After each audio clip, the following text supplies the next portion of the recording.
Well, good morning, Connor. How you doing, buddy? Oh, I'm doing all right, Dev. How are you? Good, man. The con man. Do people call you the con man, or is that just me?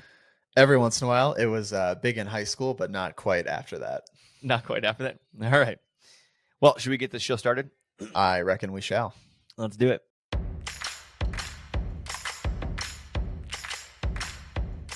Hello, everyone, and welcome to the Immersive Medical Podcast. I'm Devin Marble. I'm a paramedic, a researcher, and a VR educator.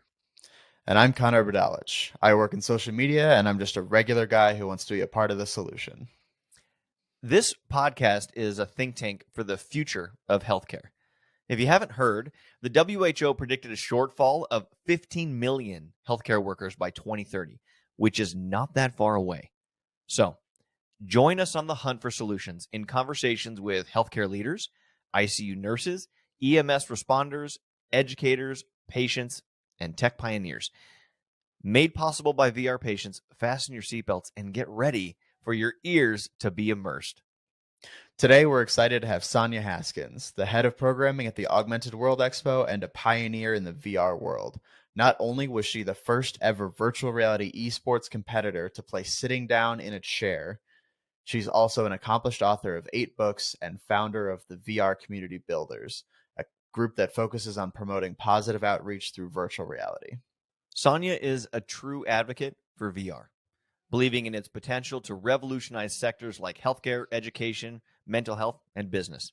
She's a recognized figure in the immersive community as a world-class gamer, and today, we're going to learn how VR saved her life. So let's dive in. We're pleased to introduce Sonya Haskins. Welcome to the Immersive Medical Podcast. Thank you so much for joining us today. Thanks for having me. It's great to be here. Absolutely. Now, we already introduced you, so the audience is primed to listen to you. We're very excited and grateful to have you here.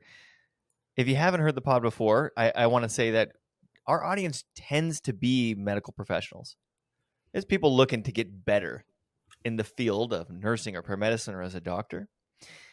And we thought that it would be very relevant to bring a non-medical professional in who has had a significant medical experience.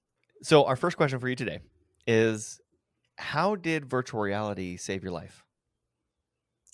That's a great question. Thanks for asking. And I hope that my responses here today will help some other medical professionals consider ways that they might be able to use this technology for others. So basically, my story begins with quite a while back. I'll try to be succinct in sharing it, but in 2003, I gave birth to my last child. During that process, I developed blood clots, initially on my renal vein, my ovarian vein, but it ended up extending to pretty much everything below my inferior vena cava, and including my inferior vena cava, because they had given me heparin, which I turned out to be allergic to. It was HIT, but not true HIT, because I never had low platelets. You know, I'm sure the medical professionals listening will enjoy that side of the story. But long story short, it caused a lot of damage. And the doctors did not expect me to make it. But after 2 months in the hospital and a lot of, I had a type of chemo immunotherapy called Rituxan, and then ended up making it out of the hospital. But I was not able to walk. I was in a wheelchair or a walker for the next couple of years, just trying to regain use of my legs. It was absolutely horrendous and very painful. I had a lot of nerve damage, lots of neuropathy and issues like that. So then fast forward to 2017, and by that time I had numerous recurring bouts with blood clots below my belly button, that area in my lower quadrant. And so I was in and out of a wheelchair over those years, or a walker, and I just had a lot of problems with my health. But in April of 2017, my oldest son was being deployed to Afghanistan, and he wanted me to try something called virtual reality. Initially, I thought it sounded really silly, but I went with him, put the headset on, and I thought, wow, this is an amazing thing. I immediately had this just overwhelming impression that we could use it for so much. Now, bear in mind, I didn't at that time really think about specifically the healthcare benefits, but I thought so many other things. I thought people could do so much with this. What was the first thing you saw? I'm sorry to interrupt you, but I'm just curious. Okay. You put the goggles on. What was the first thing you saw? So I did an experience called Robo Recall, where it's like you rip apart the robots and you kind of shoot them or tear their limbs off or their heads off. This is a first-person shooter, right? Or a third-person shooter? This is a legit shoot 'em up game. Yeah, I'm kind of a little violent, and so it was virtually violent. I didn't realize I was violent until I started doing VR, and I was like, it was very, very therapeutic. That's great. So, great. Yeah, it is kind of therapeutic because you're like, you can take out all your frustration and just like do this, and it's a safe space. Yeah, exactly. Okay, please continue. I'm sorry. And that first experience with VR is always so mind-bending. Like, yes. Never and been the fact that it felt so... You've never experienced that thing before. Right. It just is so immersive. I mean, it felt like I was right there in the world with those robots. And so I just was quite impressed. So I bought it on the spot, took it home. I sat down and in my chair and started playing in my living room.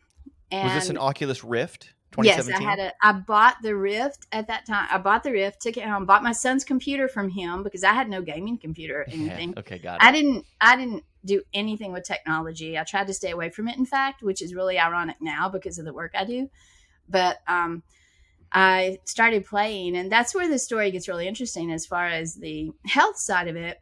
I went home and sat down in my chair and started playing because, of course, the story I just told you, I couldn't stand up for more than about 10 or 15 minutes at a time. And without my legs would just immediately swell and hurt so bad. So this was April, about the end of May, I joined a beta for a game called Echo Arena. And it's a zero gravity sport game where you're flying around in what's simulated zero gravity, but it really feels like that because VR has presence and it's so immersive. You feel like you're there. And I'm really good at it. I ended up just being, a very good player. Can you describe what this game is like for people who are listening? Because it's kind of like Ender's Game, right? Yeah, basically. I mean, it's unfortunately it's going to be phased out, and they're working on a new game. It'll be phased out soon, but I did that and also some other things, but mostly I played Echo. But the real important part here for the medical professionals listening is that the different things that I did, especially that game, I played so much, and I noticed two very, very important things that I want to make sure that people come away with from the message here.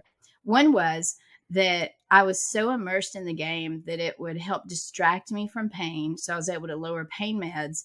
And then the other thing was that that actually, as far as the effect there, I noticed that I was able to go for longer even after I stopped doing VR, because it was like the chemicals that are released when you're exercising or enjoying something are extended.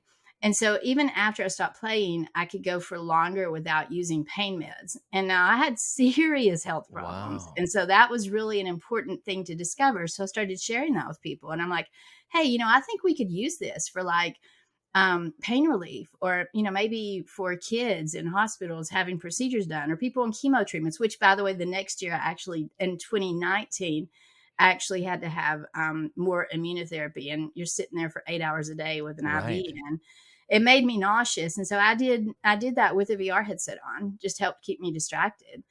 And so, but the other thing I noticed back when I started playing in 2017 was I was able to be more active. Even though I was seated, I still moved a lot more than what you're going to move just watching TV or anything else you're going to be sitting there doing.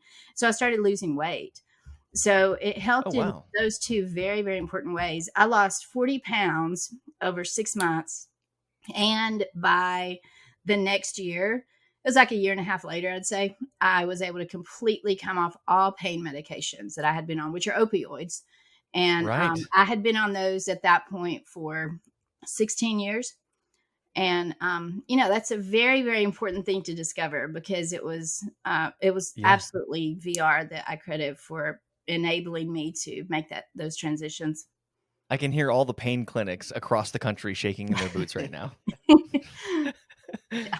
This is an incredible story. How much healthier to be doing something that you can be physically active and come off medications and you're using a device that's helping you to achieve a goal of pain relief without having to put chemicals into your body. I mean, it's just a wonderful thing. And I've heard other people, that there are some places that are using that now for pain relief. Right. And I just think it's a wonderful option. Hey, Connor, have you ever wished that you could test your medical skills in a realistic but low stakes environment? No, I haven't. You're not a medical person, but that's okay because it's not a fantasy. It's called VR Patience. That's right, Devin. VR Patience is a groundbreaking platform that lets you create your own virtual reality simulations. It's like a choose your own adventure book, but for medical scenarios. And it's not just one kind of scenario. Any simulation you can imagine. You want to create a complex critical care trauma or a simple basic life support patient? You can do it all with VR Patience. And best of all, it's highly scalable, catering to 10 students or 10,000. Connor, did you know that they recently deployed to the entire state of Maine? I saw an article about that. You really have to check it out for yourself at vrpatience.com. That's vrpatience.com for more information. And if you're like Connor and you don't know medicine, but you got a VR headset at home, you can try it right now for free on the MetaQuest store or Steam. So I just want to make everyone understand the gravity of the situation here. We're not just talking to Sonya Haskins, hey, VR really helped me turn around my recovery. We're talking to Sonya Haskins, world-class gamer, right? You're an eSports gamer. You became world-class. Didn't you win awards? Weren't you up on stage, the only one sitting? And can you tell the story of your experience when you were invited out to game and they had to bring you out a chair? I would love to hear that. Yeah, so that first summer, Oculus and ESL and Intel announced their VR league. It was VR Challenger League. And the first event was going to be later that summer. So when I really wanted to go, but, you have to qualify. Well, my team did end up qualifying. It was very close, but I was so excited and was invited to go out and compete at Oculus Connect 4, which was, of course, this is the Facebook developer conference. Right. And so we got ready to go and they were asking people does anybody need anything or any special requests or anything like that? And so I said, well, I just need my chair. I just need a chair. And they were like, what are you talking about? And I said, well, I play in a chair. And they were all like, nobody plays in a chair. Nobody plays VR in a chair. And definitely nobody can play competitively like that in a chair. And I was like, well, nobody told me that, and I didn't. That's how I play. I still made it here. Right. Right. I think sometimes when we put parameters on people, when you have an idea and you create the bubble or the box, you're the one limiting others. Right. But if you just, if you tell a child or a person with injuries or whatever the situation, you make it clear to others that you can do anything. Just try and leave open-ended options. Then you create a lot more opportunities. And so that's basically what happened, because I feel like almost if I had been a gamer or if I had already been involved with the industry, I might have had those preconceptions. So maybe I wouldn't have been as successful the way I was because I would have already had somebody telling me you should or shouldn't do this. But for me, I just really didn't know anything. So I just tried to do everything my way and it worked. And so when I got there, I was practicing that first night and I took my headset off and there's all these developers and Oculus people standing there just staring at me. And they're like, and so just absolutely bewildered. Yeah, exactly. And it was because they were amazed that I could move that much and play that well. With seated in a chair. Yeah, with the challenges and constraints that I had. And so I started chatting with them and really telling them you probably have a whole lot more people out there than you even realize who would play these games or who would do this stuff if you would create experiences that were accessible. And, if you wouldn't think, oh, only certain people will do this or can do this or will want to do this, instead think, we're going to make it for everybody and then let them come, like Field of Dreams or something, build it and they will come. And so I started kind of advising and talking to different groups and developers and companies about that sort of thing and pushing that idea about how it can be healthy for everyone and really telling them, if we want to make the most difference in people's lives, you have to give them something that is the most useful. And in my opinion, one of the most useful things you can give someone is better health. And so I was saying, like, we need to be making sure these experiences are accessible to them. So that, like, for example, if I play something and I want to reach up there to that lever, well, if I'm in a chair and you build it such that I have to be standing to pull that lever down in my game, that game, right, automatically I can't play that game because I've got too many things I can't do. Or if I'm doing fitness games and you market it so that it's, you're marketing these fitness games where it has like all these buff, healthy, perfect weight people, then you're automatically kind of making assumptions there and maybe turning people off who would potentially use this, who could benefit from it. And so I was like, why not realize VR is for anyone? You can be old, you can be young, you can be overweight, you can have heart problems, and you set your parameters. Even better than, like, say, a personal visit to a gym or something, because the big important thing is you can do it at home where you don't feel embarrassed and you can be yourself, and you tend to push yourself further in VR when you're immersed because you just release all those inhibitions that make us not do those things when we're in the traditional fitness type environments. You're also making a really strong case for diversity and inclusion in the creation of these systems and games. Right? Yeah, for sure. I think a lot of us spend a lot of time trying to include diversity and inclusion in the representation of the avatars or in the simulations or in the games, and that is extremely important.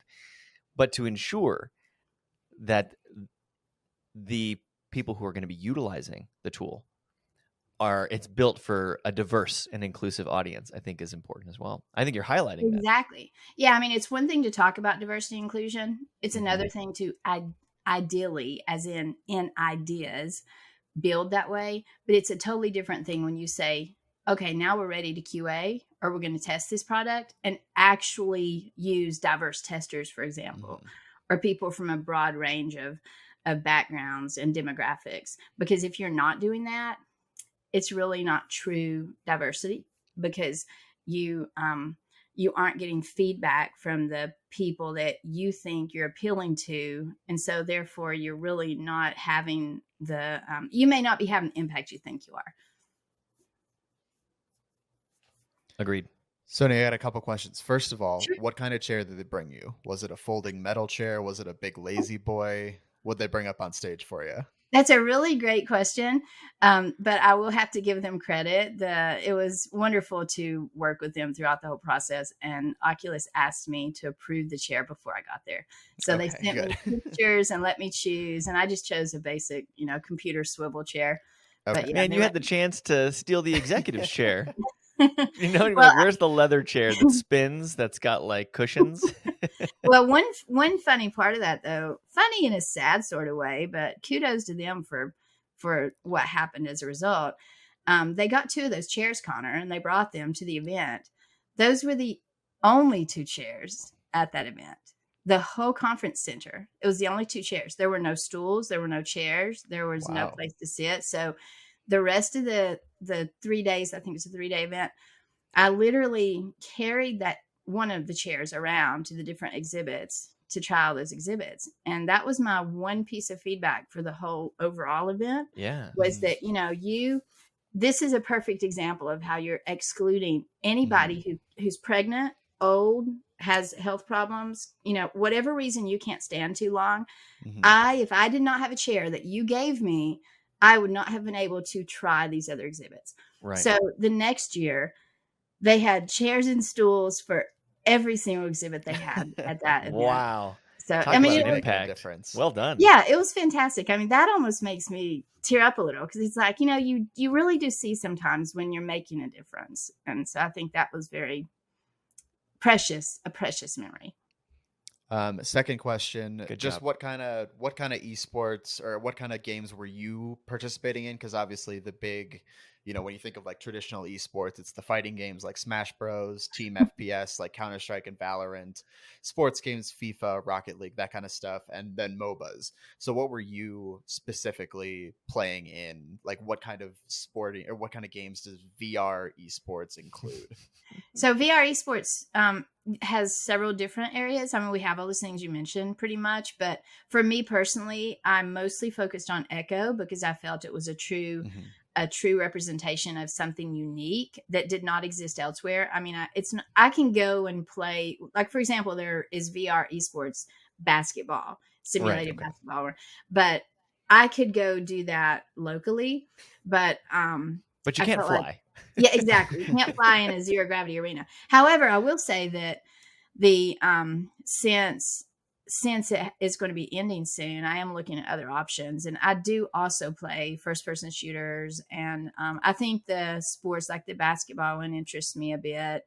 And there's so many out there, Connor. I mean, like, really, if you've had it in flat games, you're going to have it in VR. And some things like, for example, baseball and tennis are two good examples where they're actually not only having that as a VR esport and they compete with that with tournaments and stuff, but they also have some of those set up to train the professionals. They use it for their actual training for physical in reality tennis and soccer, for example, or not soccer, baseball, for example. It's really cool.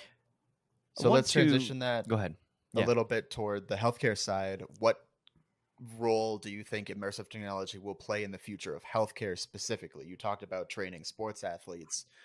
How is that going to transition to healthcare professionals or, trainees in the healthcare industry? Well, a couple of different ways. I mean, to hop off of the esports side of it for a second, but using that same idea, I definitely know that there are programs out there already right now that they're using to train healthcare professionals. And so if you practice something, as everybody knows I'm sure probably everybody, you have mostly healthcare professionals watch this. So I'm going to say it the opposite and say, all right, for anyone who's had to have an IV by someone who isn't very experienced, that if they had the chance to practice that more, it would be a smoother process. Sure. And so I had an IV recently this summer where that happened. And my doctor said he had not had to put in an IV in like a year and a half. Sure. And so I'm sitting there and I was like, I think maybe you need to do this. And he was like, oh yeah, I totally forgot that step. And I'm like, oh my gosh, that's a little scary. Oh my goodness. But the point in that being, as far as your question, Connor, we all have those little things that sometimes we just need little refreshers or whatever. So for that purpose, I think VR is a great thing to just do review or do training, or especially for people still in that process of it, you just really get to go through something over and over and over and over until it becomes your muscle memory, which is really important in a lot of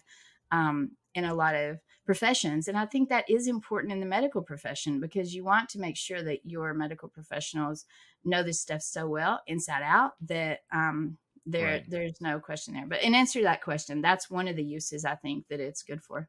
And another one, I'll tell you another important one on the flip side of that real quick is for patients. Like, for example, you can put patients in a VR headset, and there are some apps I'm already aware of now that will show them exactly what they're getting ready to experience or go through.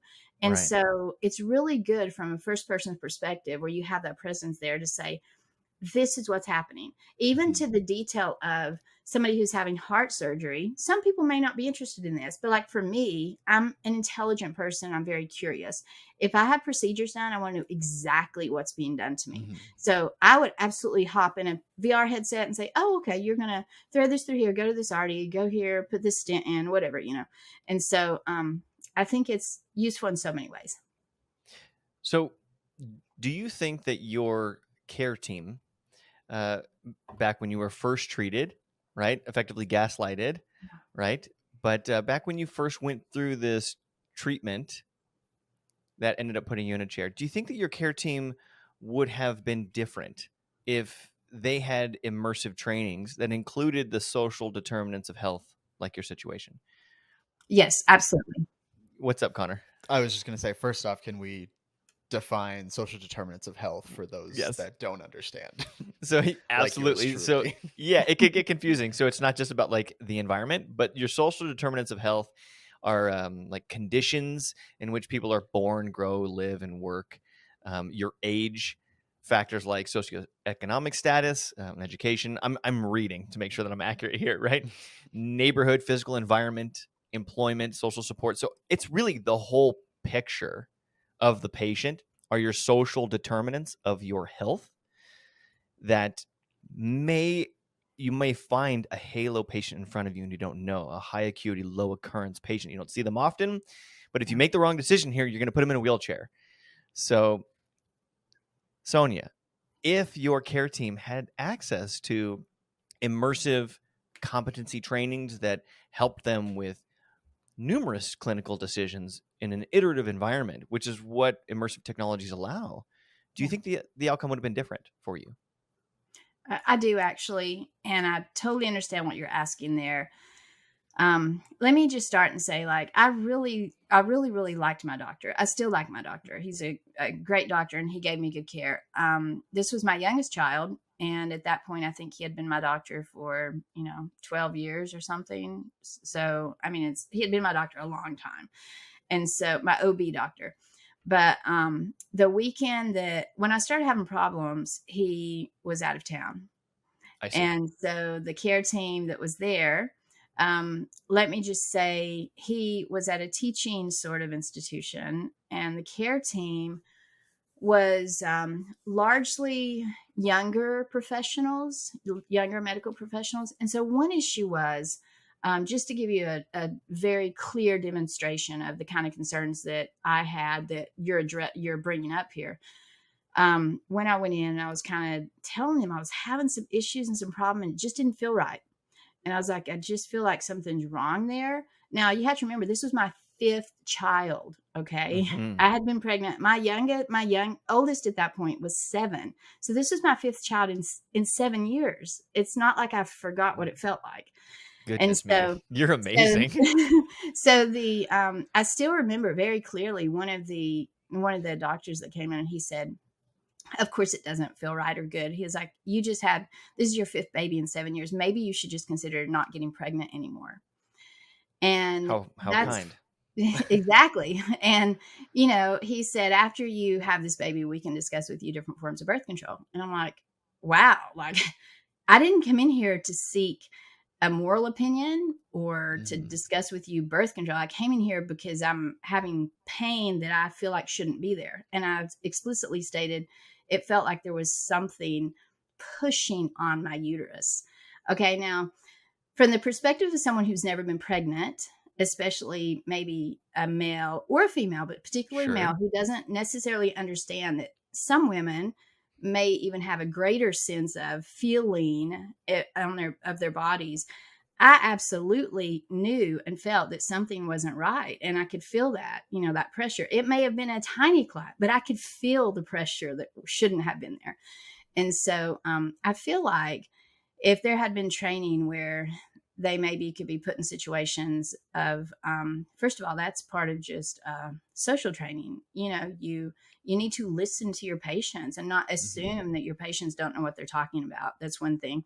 And then the other thing is, as far as pregnant patients and those specific types of problems, I think that you always have to look and see what else could be going on wrong here.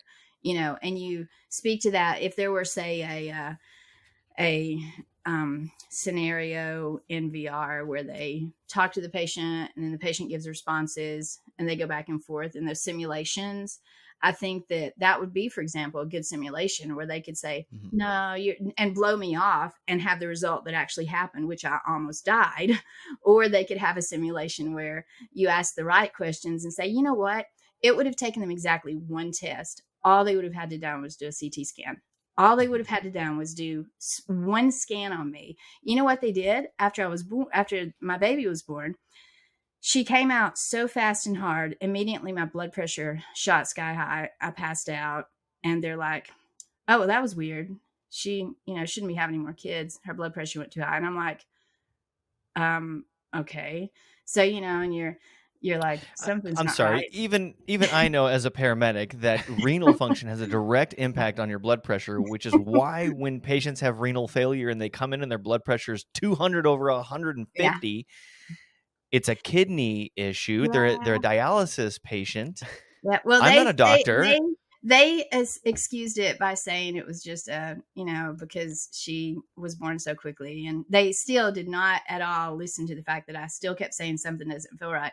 So then the next day I was sent home and I felt absolutely horrible. I felt horrible. Well, then I started developing a fever, and I was like, something just isn't right. And remember, I still just felt wrong. Well, then I went back to the ER and I told him, I said, something's really wrong. Like, this is my 5th baby and I feel like I'm dying. I said, it just doesn't feel right. And so they did they took my pee and came back and told me I must have a UTI because there was blood in my urine. Now, you guys have probably done enough of this to know that if you've just had a baby, you're going to have blood in your pee because there's blood everywhere, and it's good as a healthcare show because your people probably don't care to hear that. But my point is, I wouldn't say that on a regular podcast, but the fact of the matter is, of course there's blood, And so I was like, it's not a UTI. There's something else wrong. So I went home again. They told me, no, just take these antibiotics. You'll be fine. I'm like, oh my gosh. So I went home. Well, then my doctor called me a few hours later and he said, how are you feeling? I said, like I'm going to die. And he said, tell me what's going on. Because he had just gotten back in town. And I told him. Oh, and this is your doctor who knows you. This is my doctor who knows me. And he knows one very important thing, which is what I think would help in what you said at the very beginning of this question. High acuity patients that don't, what you described there. He knew me. I never complain about stuff. I'm very mild. I'm happy. I'm pretty healthy, And if I say something, I mean it. Like if it's to be taken very seriously. And so he said, tell me what's going on. I told him, he said, I want you to come to the hospital right now. And I said, really? And he said, yeah. He said, don't pack, don't do anything. He said, come right now. And so I was like, okay. So I went over and he immediately was waiting for me. They did a scan and found that I had the two blood clots. Of course, they admitted me. And then it goes back to the story I shared at the beginning. But I feel like, yes, part of this goes to a testimony of the doctor-patient relationship and how very important that is. I think, making sure you know your patients and stay in touch, but also just as far as the people who didn't know that and treated me certain other ways, I do feel like there was an amount of disrespect and gaslighting, like, oh, she's a woman getting pregnant. And it's like, oh my gosh, like I'm also an intelligent person who knows how I'm getting pregnant. Right. And I also know what my body feels like and what's wrong with it. And so it was just an experience that I would not wish upon anyone. And it happens every day. It's happening right now. It's happening right now in healthcare somewhere. So I appreciate you coming on here to tell your story. And because I lived if you're out there listening, right? Yeah, you lived through it. And if you're out there listening, this isn't just one person's voice. She represents an entire population, and we can make a difference one step at a time. And so that's part of the reason why we have these conversations. So I really appreciate you kind of exposing your soft underbelly on the Immersive Medical Pod. I really appreciate it. Well, we have a few more questions for you. Oh, absolutely. Mm-hmm. We have a few more questions for you. I want to be mindful of the time because we are running a little low on time. Sure. There's a few more questions, and we have a fun lightning round that we didn't prepare you for, and that's easy. Those are questions like, what's your favorite color? Those are easy questions. And then I have a fun little project that I want to share with you because I asked you a question before you came on. Okay. And so we're going to get around to that. All right. Before we go any further, I want to give a shout out to our friends at VR Patients. VR Patients is bringing the future of scalable clinical education to you with the world's first virtual reality simulation authoring tool. What the heck is that?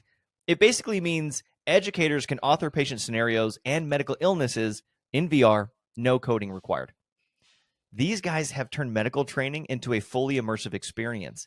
Whether you have 10 students or 10,000, VR Patients allows you to tailor the experience to your exact needs. Head on over to vrpatients.com, that's vrpatients.com, and get the lowdown on this game-changing platform. And if you have a VR headset at home, You can try it right now for free on the MetaQuest or Steam store. Connor, do you want to kick it off? Yeah, so starting with our fun project thing. So we've heard your story, and we want to know if you had a magic wand and it could solve one problem that you see in healthcare, what would it be? How would you change the healthcare industry? Oh, I forgot what I wrote to you now. I think I said basically what we were talking about, that there would be less gender bias, because I think there's a lot of gender bias toward women and male and female doctors, to be quite honest. A lot of times I feel like are less likely to listen to a woman versus a man. And part of that's just societal, but I think it's really sad, especially considering the fact that, and in regards specifically to what we just discussed with pregnancy and childbirth, the United States has a ridiculously poor record for pregnancy and childbirth. Like, it's really awful what our stats are. We got the best healthcare in the world and abysmal maternity rates of health. Yeah, it's really, so that's the kind of thing. You know why that is? In my opinion, part of that is because of what I just said, because there's gender bias and people treat women like they don't know what they're talking about, or they don't know what they don't listen to what their bodies are telling them. And then they gaslight us and make you feel like there's something wrong with you. There's nothing wrong with your body, even though you know there is. And so if I were to be able to fix one thing that I think would make a big difference, aside from stuff like lower cost and things like that, as far as something I think would help overall, it would be that. What I love about what you're saying right now, and just to clarify for everyone, gaslighting is effectively like, it's a form of psychological manipulation where you make the victim you sow self-doubt in their head and what they believe is reality or what's actually happening, and you're just kind of making them feel small, and what you think isn't really happening, right? Hey, and Devin, I'll pop in and say one thing real quick. I know we have to be careful on time, but an example, we've given some ways that has happened, but I'll tell you one thing I learned from this experience. And I will say it was that I wanted to live, and I value my life, and I was never going to let somebody treat me that way again. Because if I listened to the doctors the 3 or 4 times I went in before my daughter was born, trying to tell them this. I was at the ER and I was at the OB telling them this, and I would go home and I didn't insist and say, you know what? No, go do a scan. Do this now. Right. So then after that, I learned some lessons. And like a year or two later, I had to go to the ER because I knew I was getting another blood clot. Like, I could tell. I still to this day can tell you, I start having an increased temperature. I have certain symptoms that show up. And so I went in, and this doctor came in, and you guys can look at me, and I look relatively normal. You can look at my body even, and it looks. You do look normal. You look like a human. I appreciate it. And, my body even, it's really not what you, like, I don't have varicose veins, for example, none at all. And so I went to this ER, and the doctor's looking at me, and he's like, you don't look like you've ever had a blood clot in your life. Now, I'm in there because I'm wanting him to check me for this, because I'm certain I'm developing a new one. So he's looking at me visually and telling me that he doesn't believe what I'm telling him, because there's no way I could look this healthy and be this way if I had those problems. And so this is the important part of this. I learned over the previous few years, I am my best advocate, and I need to insist that they listen to me. So I very politely asked for the nurse to come in. She came in, and I said, I would like for this doctor to leave my room, and I do not want him allowed back in my room until he has read my chart and my history. I said, I have a history of blood clots. I have another blood clot. He is not listening to me, and I will not leave here until he either reads my chart or has a doctor come in here that's going to listen to me.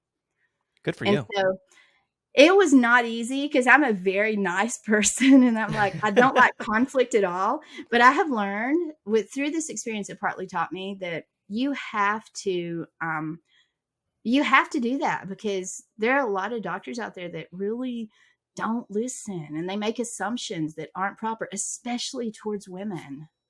Well, I think that problem runs deep, because I used to work in the emergency department, and I first want to echo what you're saying, is that you are your best advocate as a patient, right? And what is the worst that could happen? that you stand up for yourself and what? They discharge. They're not going to kick you out. You're sitting in the chair. You're sitting in the bed. You're there for care, right? I have been in the emergency department where someone pulled a knife on us and they still got care. So, right? So stand up for yourself. And I'm glad that you are using this microphone to tell that to the audience. So that's awesome. What you're talking about, though, really excites me because we're talking about all these problems that we could solve. And I know that you mentioned IVs and training and skills training for how can immersive solutions make an impact in this type of healthcare environment. Now, I personally would argue that learning to do a physical skill in virtual reality that requires you to pull a trigger on a controller is probably not going to teach you how to do IVs.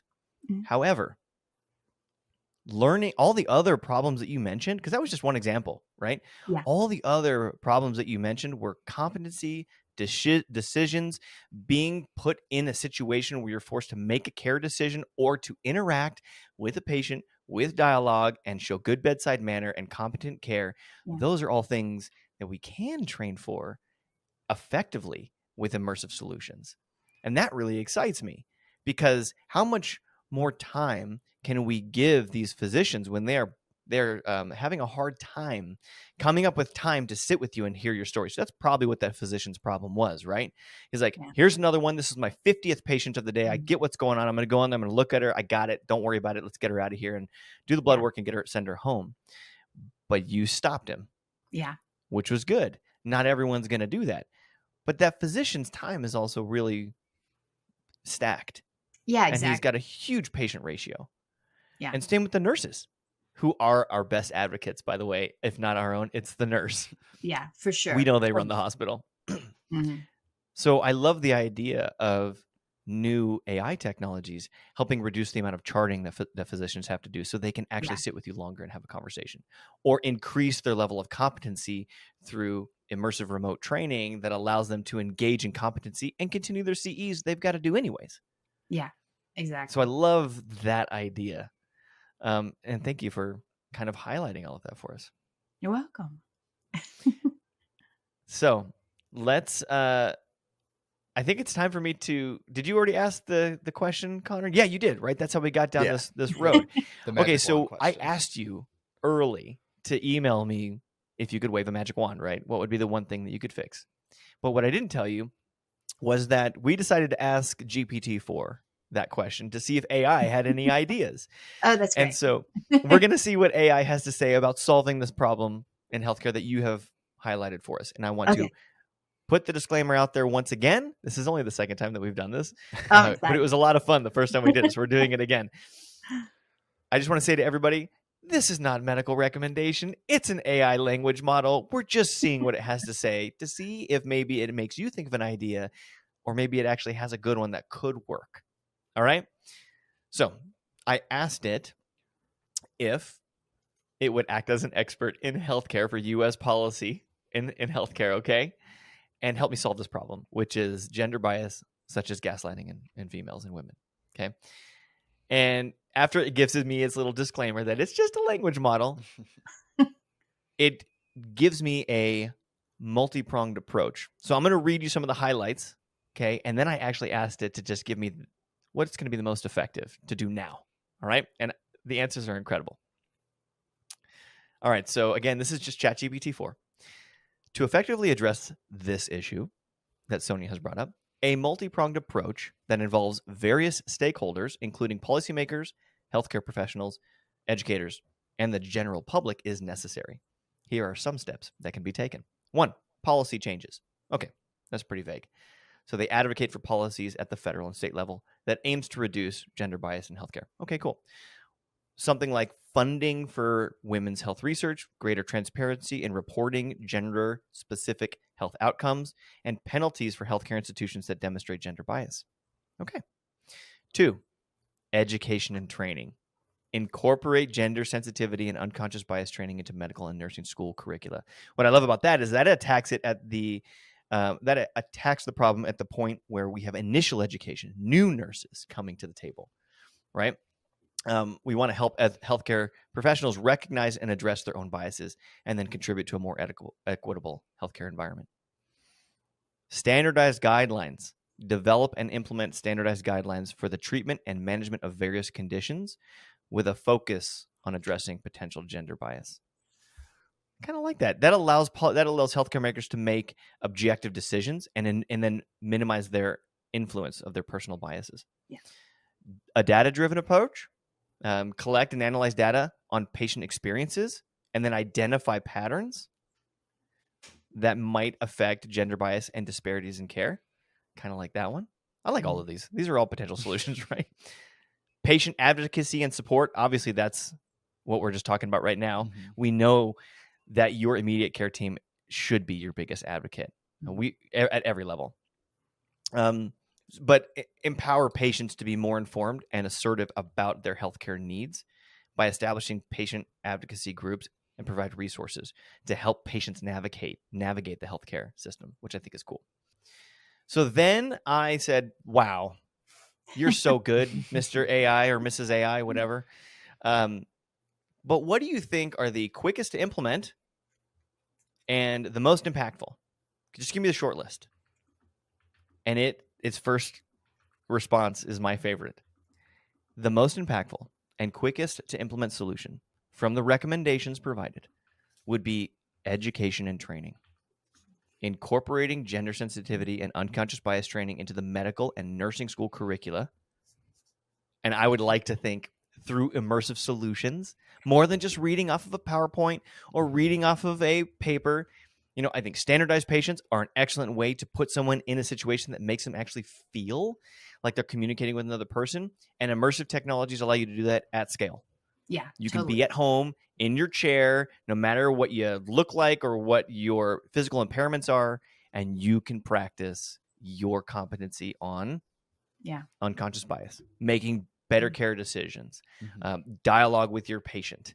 Yeah, and the good thing about that too is what you just said about being able to do that at home. I feel like people are more honest in VR. If you're in a situation where, let's say you're in a headset and you're having one of those simulations, and you are more likely to respond honestly to that simulated character versus in a real life situation where you have a person there and you're being watched or judged or you're getting quote graded or whatever. So I feel like that's another good use for it.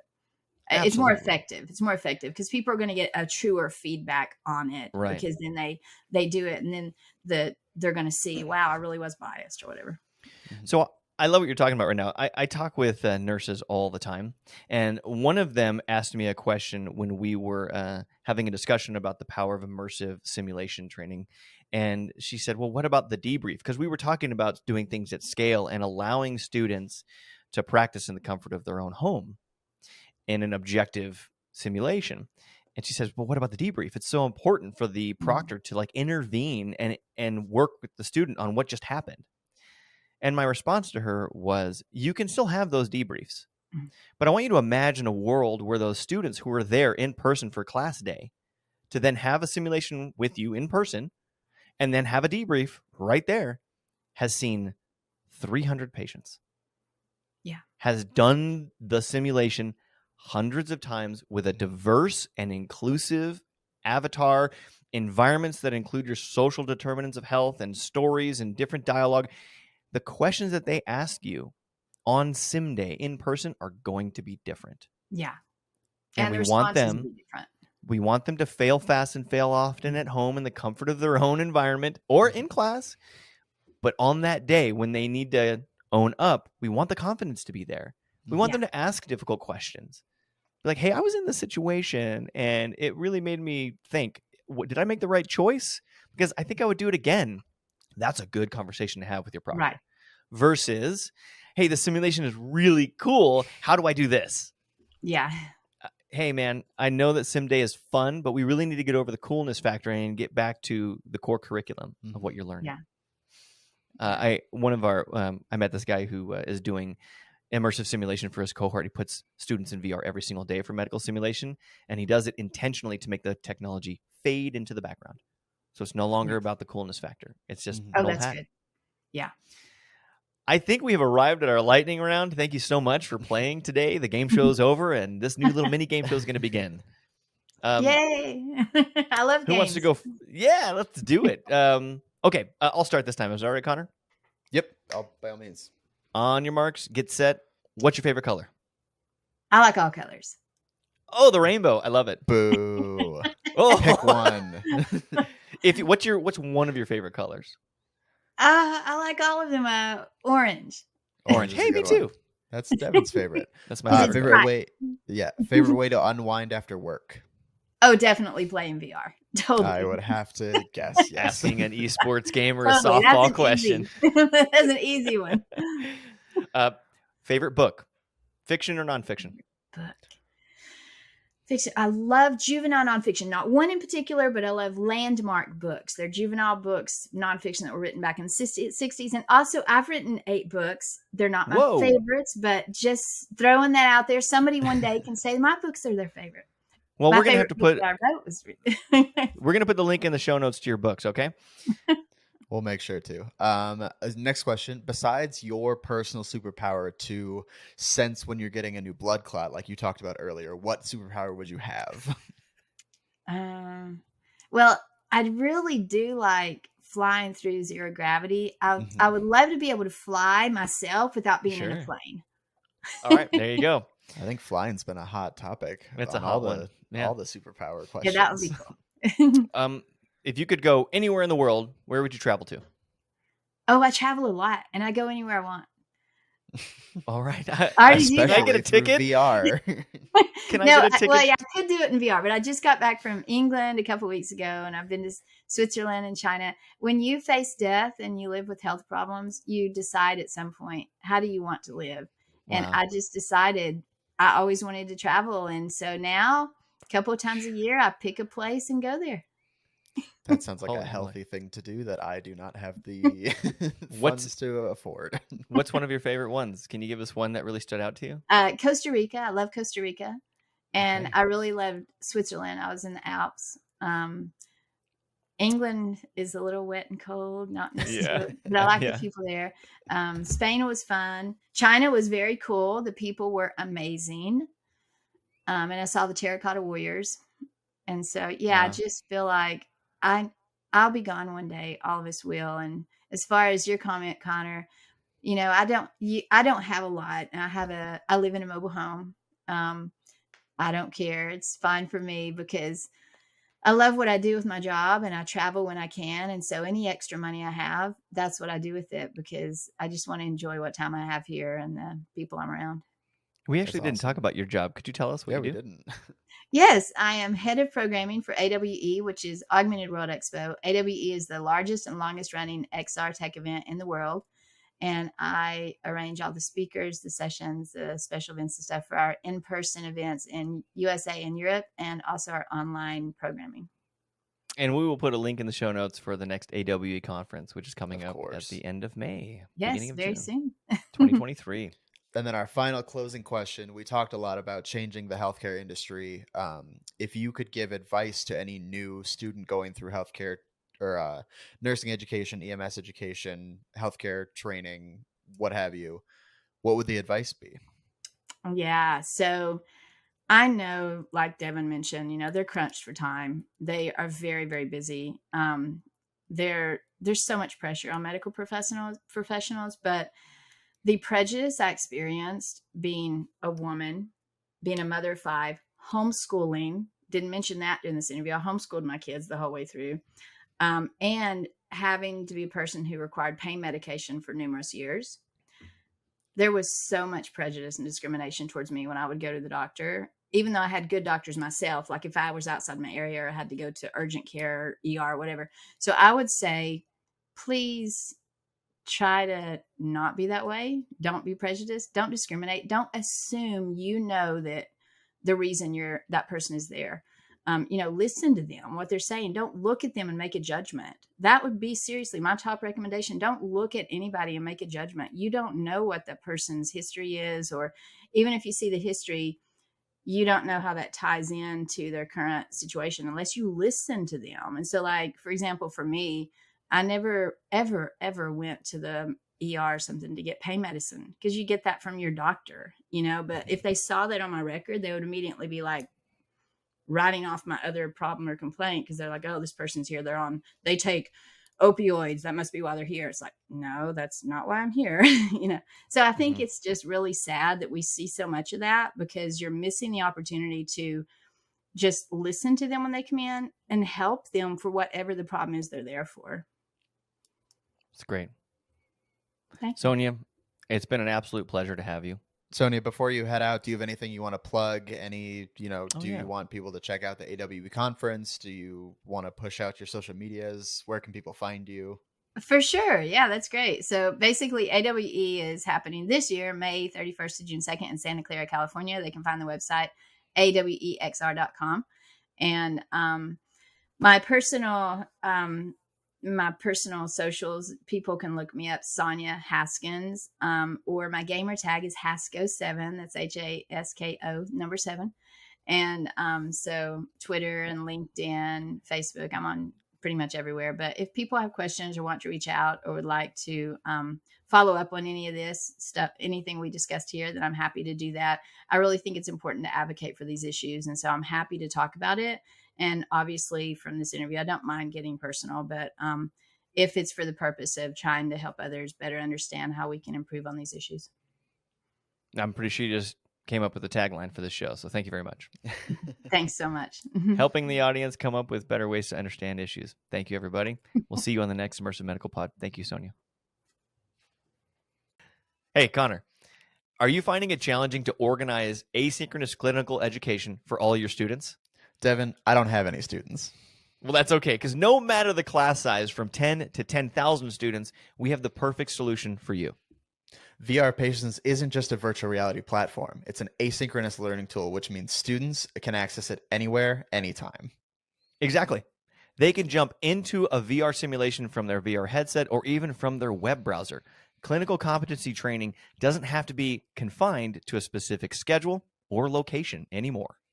To learn more about how VR Patients can make learning more accessible and scalable, head over to vrpatients.com. That's vrpatients.com. And if you don't have any students just like Connor, but you do have a VR headset, you can try it right now for free on the MetaQuest Store or Steam.